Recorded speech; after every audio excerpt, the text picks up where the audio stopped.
Hey, let's talk about Irish holidays. We all know that October 31st is All Hallows Eve, when the streets are overrun with little goblins asking for treats, or else they will trick your whole house, and their moms might complain that you didn't give their kids candy. Halloween's origins are Celtic, going back to the ancient holiday of Samhain, not Samhain, as some American pop culture shows might lead you to believe. Gaelic is difficult for most Americans to wrap their head around, but there we are. November 1st was Samhain proper, marking the first day of the dead part of the year, when the land was unusable for farming and covered in frost and snow, with the sun hidden from the world and darkness covering the land. The night before that was called Samhain Night, when the fair folk were said to leave the other world, Tir na Nog, to wander the land of the living, playing cruel, potentially dangerous tricks on the living unless they were paid with treats, which varied by fairy spirit. As Christianity took over, Samhain Night persisted, with the Catholic days of All Hallows, All Souls, and All Saints' Day replacing the full 3-day festival of Samhain. Today, it is still called Samhain in Gaelic regions, and it remains one of the most important holy days to modern New Age and neo-pagan groups of a Britanno-Celtic persuasion. Other Celtic regions like Wales and Cornwall have their own holidays about the same topic at the same time, showing that death and transition are an important consideration at the end of October in all parts of the Celtic world. Samhain night is also when my daughter will be born, so I'm excited about that. There will be more about Samhain in this episode, so let's get to it. Previously, on Goddessy. The end of the year has come. Samhain, when the veil between life and death is lifted, is merely a week away. As this approaches, Lugh has left the tragic death among his people to meet with the old god of war Net and his wife, one of the three faces of the Morrigan. He must convince them to join the Tuatha De Danann in the war against the Fomorians, or all will be lost. Welcome to Goddessy, Episode 22, The Price of Portents.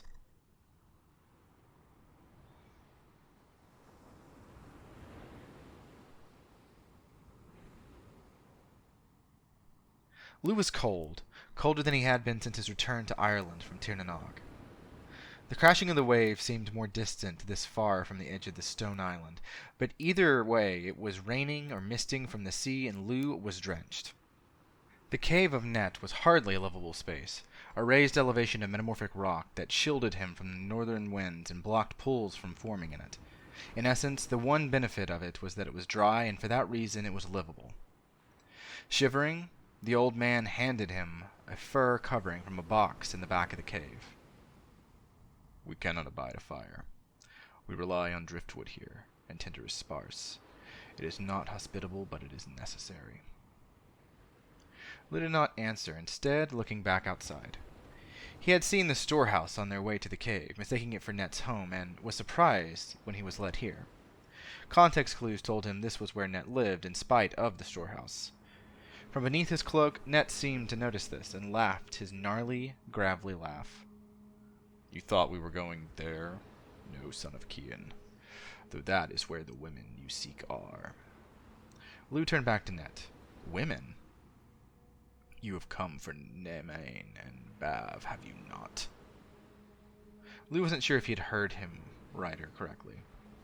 "I do not know their names, their individual names, but I have come for them and for you both." "You've come to convince me to join in your final war. I know. You are not the first." It was certainly to the point. Made sense for a god of war. "You are at a disadvantage, I think. The Dagda told you to do this, did he not? What did he tell you about me? What do any of them tell you about me?" "They say that you are the father of the Nemedians, the children of Nemed, and that you are the only survivor of those people to stay on the island after the great flood the Fomorians summoned to destroy their powerful foes. That you are married to one of the faces of the Morrigan, that you are no friend of the Fomorians." Net gave another small laugh, pulling his hood back. White hair clung to his head unevenly, a ghastly pale face covered in scars. His smile was jagged, teeth like crags of the very island he lived upon, and his cheeks were gaunt, deathly so. One of his eyes was paler than the other, not blind, but damaged. "No, Lugh. That is a different god. Let me teach you about names. I am Net, known in many places. My wife is Nemain, one of the many faces of the mighty Morrigan, a goddess among your people. Here, Bav, her elder sister, stays with her, giving portents of fate to the wind. Nemed, founder of the Nemedian line." I knew him, yes. He died long ago, and I am what is left of him. You do not lose all of your children and survive that. Lugh did not understand. But your children went to Alba, founded tribes there among the Britons. Yes, and the name Net is known as a distant god there, and in Gaul too. But let me ask you this. If you killed Nuada, the Dagda, Angus, Brigid, and the Morrigan, and all of your leaders in battle, are you still the Tuatha De Danann? So it was with the Nemedians. My name lives with them. They invoke my power. They are my descendants, but they are Nemedians no longer. I am alone. I am the last. So, now I am Net. I have no people. I am apart. The waves filled the silence between them. Lugh looked back to the storehouse, not thinking of Nemain or Bav, whoever it was in there, but to something else. There was something in there he did not understand. Something familiar, yet something elusive, older. You are hungry. He was. He did not acknowledge the question. Net did not wait for an answer. Snapping his fingers, a fire formed from the embers below, and Net reached behind him, grabbing a fish from a wicker basket and a charred stick. Putting the fish on it, he placed it on the spit above the fire pit and let it sit there. It took only a moment, amplified by magic, and then Net handed the fish to Lugh. The salmon was bland, flavorless without spice or sauce, but it was to be expected. Net lived on the edge of the world. Why bring civilization with him? Thank you, Net. Feeding me was thoughtful, and I haven't had anything today. You seem stressed, Lugh, like you did not even mean to come here. What troubles the Tuatha De Danann beyond the Fomorians? My grandfather slew his son Mick, because Mick thought of an improvement to their magic well, which was meant to preserve lives and prevent death in the coming battle. The Inset slew him, and then mistreated my aunt Ermid, sending all the herbs of the world away from her, out of spite. He's jealous, and we will suffer for his lack of humility. I had to get away, or else there would be another needless death among our people. Net laughed, shaking his head. The Fomorians, the Firbolg, and now the Tuatha De Danann. Whoever comes after you, I see it. You will fight and fight among yourselves, staining red this green island. It will be the undoing of us all. What was the undoing of your people, Net? Of the Nemedians? Net did not respond right away, his smile fading. We were united against our foes. Nemid, was a strong leader. There is more to the story, Lugh, son of Cian. Your father knew the truth, and the Dagda. I think no other beyond the Morrigan knows the truth of the Fomorians' origins. Shall I tell you, son of Danu? Shall I tell you the truth of Frez and Balor? Lugh froze, and the silence was answer enough. Net smiled and began. Long before Nemid existed, Net walked the land. I came from Hallstatt, traveled northward until I came to Alba, and went among the people of the islands. I taught them to make their fishing vessels into vessels of war, and soon many children were born among them, some looking as you and I. Some looked as monsters, giants with many arms and legs, crawling, flying, swimming, more animal than human. Those born of Net were humanoid, and among them Dot was one of the mightiest chiefs. I saw among them a corruption, a weakness of their moral code, and I regretted teaching them the ways of war. The Fomorians came south and discovered Era, ruled by Partholon, the second generation of invaders, to Ireland. Soon they were reduced to a single man, but the Fomorians were driven back, monsters of the sea and pirates that they were. I saw a better way, a fertile land that could be used to create peaceful, powerful kingdoms. My children elsewhere, in Albion, in Gaul, in Iberia, near Latene, and Hallstatt, I brought them together through a confederation of wanderers and became Nemid. I led my children to Ireland, and there we settled, but not peacefully. The way of the war god is to fight, And we saw the Fomorians trying to corrupt the land from the sea. The Fomorians knew who I was. They recognized Black Net's spear in their gullet, and rumor passed among them. They gathered their chiefs, Dot among them, and came for my throat too. Many of my sons and daughters died. They took me prisoner, claiming to have killed me, but my son Fergus rose up and overthrew the bonds of slavery that the Fomorians placed upon the children of Nemed. With the blood of the Fomorian King Conan on his hands, Fergus faced down Mork, his lieutenant. Mork fled, but before he did, he summoned to him a great wave, a flood, the second flood that drowned all but a single ship of 30 survivors who fled to Albion and beyond. With Conan's death, I was freed and fled to a now emptied Ireland. I saw the desolation and knew that it was my fault, whether it was Net or Nemed. In fear I fled, and soon the Firbolg came. They sought my help. I would not give it, though I gave them wisdom. I saw in them some wisdom, more than my children had had. But I saw the same darkness I see in the Fomorians. Monstrous infighting. Death is their currency, child of Danu.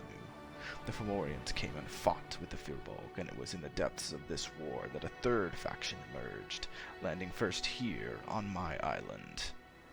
That is how I met your Dagda and Morrigan. They sought my help in taking the island, theirs by right, for Danu was the mother of Eru, the first of the sovereign queens of the island. I saw their wisdom, and gave them my own. But I saw much of the same infighting as the Firbolg, less due to the wisdom of the Dagda and Nuada. But I saw something more, the price of portents upon the Morrigan. 3 women as one, giving prophecy to the world. Have you seen it yet, Lugh? How many 3s are there among your people, among all the inhabitants of Ireland? The first generation was marked by 3 sovereign queens with 3 husband kings. Your father was in a set of triplets. The Morrigan is in a set of 3. You yourself, born of triplets, the sons of Turi and the sons of Yokid. There are many 3s, Lugh. You will see a 3rd set of triplets before your time on this island is over, I think. These are powerful groups, each of them. That is why you are so powerful individually. You have the power of 3 brothers in a single form, for you alone survived the trial of your infancy. The Morrigan had no such wisdom, for she was not born here. Bav, the eldest, Nemain, the middle, Maka, the youngest. In their combined form, they are Anand, and all of these are the Morrigan. Anand is their composite, having the power of all 3, and all of them are powerful sorcerers, oracles, wise women, strategists, warriors, and queens. You have heard it said that giving prophecy comes at a price. You have paid that price of portents, but what does she pay? What does the Morrigan pay? I shall teach you, Lugh. In the blood of her own people. She will be the last of you. When all of the Tuatha De Danann are destroyed and driven from this island, she will survive until the world is ready to crack. She is the Phantom Queen. Everything is dead to her, for she will outlive it all. Not even death is a force before her, though she is master of it. And how did she learn of this? With the blood of her own child. The Dagda and the Morrigan came to me then, seeking my wisdom for a problem. You see, I am a god not just of battle, but of passion. For passion wins battles, woos beautiful youths to your bed, creates lasting art and beauty in our world. It was passion that brought them to me, for their son Ed, heir to the Dagda, had been killed. Who killed him? Does it matter? Who would you like to tell me it was? Jealous Dian Set, fiery Bridget, bright Nuada, a political drama or family squabble. It could be any. What mattered was that he was dead, and they sought my help. It was not Anan that came, but the 3, Bav, Maka, and Nemain. Weeping and mashing their teeth, they came to bury their son on an island of pure stone. My first act was, with the Dagda as my helper to use my storehouse of plenty, which provides food, any tool to bury, aid. I built a cairn around him and put him in the back of the storehouse. It was for that reason that Bav and Nemain stay here, and Maka and the Dagda left with my blessings. When the 3-in-1 Anand goes forth as the full force of the Morrigan, she does so as a flock of ravens. The Raven Queen is a mighty thing to see in her true form, is she not? But she has not forgotten what she has lost. Whatever the reason, she knows she has more to lose. Everything she does knowing that she will lose it in the end. That is her curse, Lugh, and so I act as her support, as does the Dagda. It takes 2 men to support a woman that powerful. But remember what I told you of young Net, the wandering god of war, his passion among the Fomorians, his son Dot. Dot sired his own sons, who sired their own children. Among Dot's grandsires was one unlike any other, a giant with one terrible eye. You know of whom I speak. Your grandfather, Lugh, is my great-grandson, as the Dagda is your great-grandfather. Few are the Fomorians who do not have my blood, Lugh, and think further. Balor is your grandfather and my great-grandson. That makes you of my blood. And the Dagda? Did you know that the Dagda was also of my blood? My nephew, as it were. You are very much my sire, boy, but so is Balor. Why should I choose one or the other? Why should I assist you?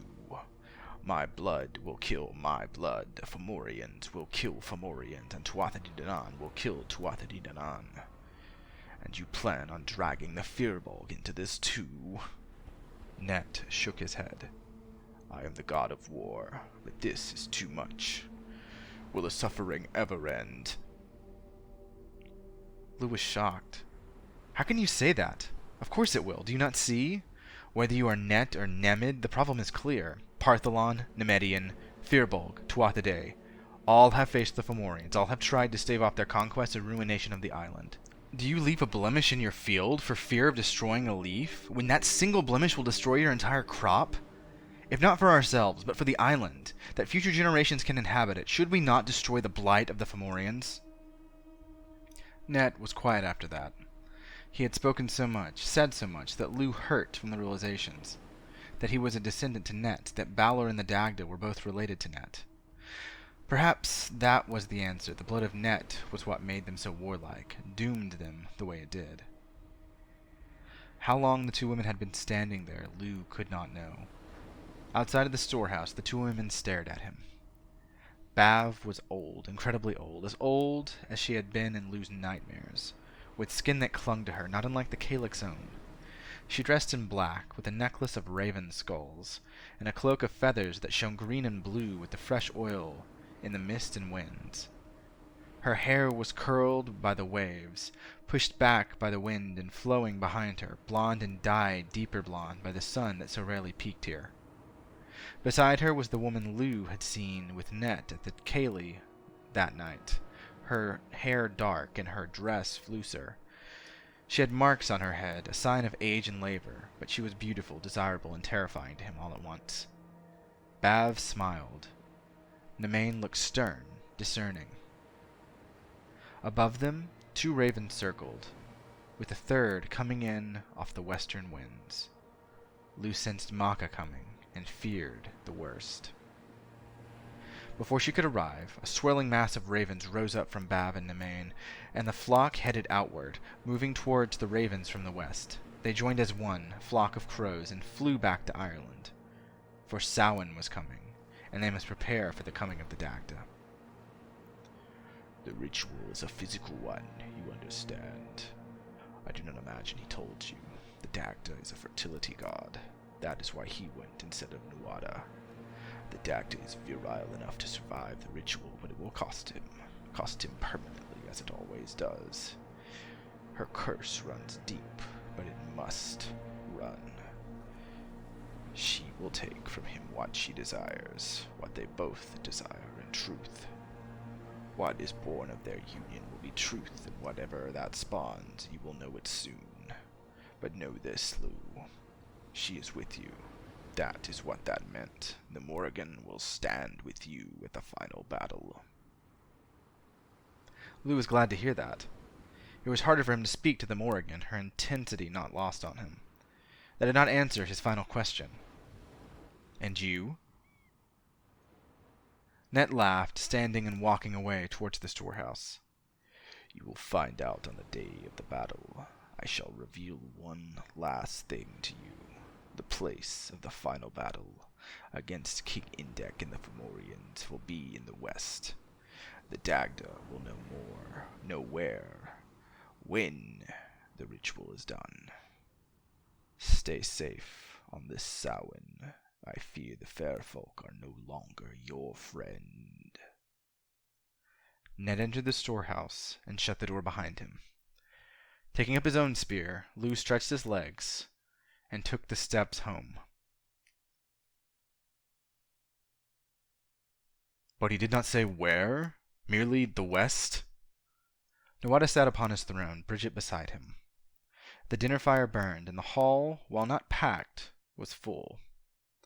Gavita and Midir sat behind Lugh, listening intently, and Midir's troops were close at hand, fresh from the battle. Sring, too, leader of the remainder of the Firbolg, was present as well, his own troops there. Lugh had not spoken to him, but soon would. He said the Dagda would know. He sent me away, for Samhain was coming. Bridget sighed, shaking her head. The needless vagaries of a being like Net will drive me to madness. But it makes sense, King Nuada. The west is where we landed. The west is where we will make our stand, once again as we did once against the Firbolg. You know this too, don't you, Sring? Sring had aged fairly well. From the champion of the Firbolg to the leader in Taltu's absence, his blond hair had turned to a dark straw color, his mustache hanging from his chin, and his stubble on his jaw meticulously kept that way. His nose was long, his blue eyes sparkling, and he was dirty, his skin red-brown as much from exposure to the sun as the fight they had just come from. He was muscular as he had ever been, and his sword lacked a sheath, a thing of bronze that had a curved blade meant for chopping. It is fitting that this battle will take place in Connacht. Our survival and yours depends upon it. He looked to Lugh, offering him a smile. Almost an apology, Lugh felt, for failing to protect him against the sons of Yakid. Lugh did not blame him. Sring was mighty, but never was he cruel. Like Taltu, he was a credit to his people rather than a detriment, as Yakid had been. Our survival does depend on it, but if we can know in advance, we can plan for it, Nuada said, resting his head on his silver hand. He sighed, looking to Lugh. We have kept you from the battlefield for too long, I fear. In the days leading up to Samhain, we will remain indoors. Samhain is a fearful thing, and we shall not risk the loss of a single life to the Sidhe. After Samhain, in the dead of the year, you may fight. Midir! He called to Midir, who was half eating a leg of chicken. Is Lugh ready? Midir continued eating, and nodded. You are certain? Bridget answered for him. We all saw him in the fight against Brez. Had he a weapon, Brez would be dead. Nuada nodded. Then he shall go to war. Prepare your lessons for the youth one last time, Lugh, then prepare for battle. Lugh smiled and ate his own leg of chicken. The only task that remained for him was to wait. Anticipation rose in him, replacing fear and uncertainty.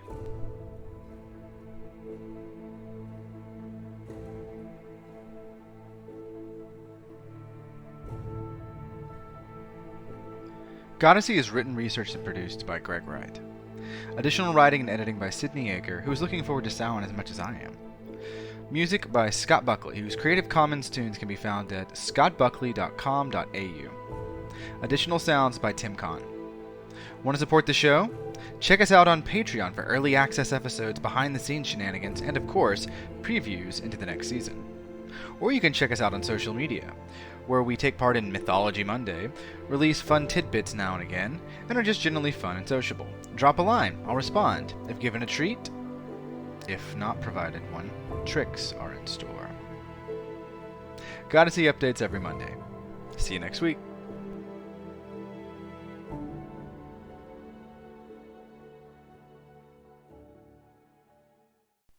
Want to support the show? Anything helps. Be sure to like this video and subscribe to our YouTube channel to see more seasons of Goddessy. Want to support the show further? Check us out on Patreon and Ko-fi for blogs, articles, and general musings. We appreciate it.